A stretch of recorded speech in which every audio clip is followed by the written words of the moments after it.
ផលិតទឹកសុទ្ធណាធំហើយទុក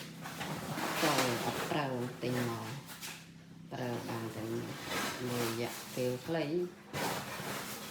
លែងប្រើទឹកចូលឥឡូវ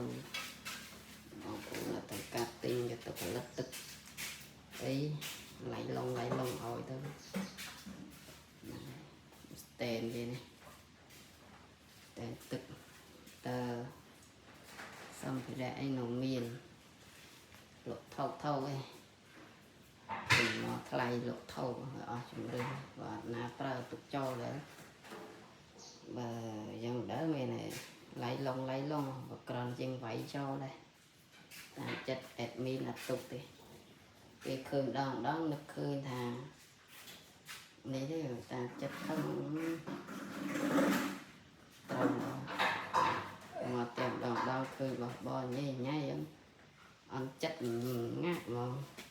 នឹងធ្វើម៉េចបោះទិញអស់ទាំងពាន់4-5ពាន់មិនសិន5,000ហើយយកមកចោលយ៉ាងស្ដាយលុយអត់ប្រយោជន៍ធ្វើការចាំអត់បានលោះយ៉ាងអត់បានលោះចោលទៅទីយ៉ាងទៅ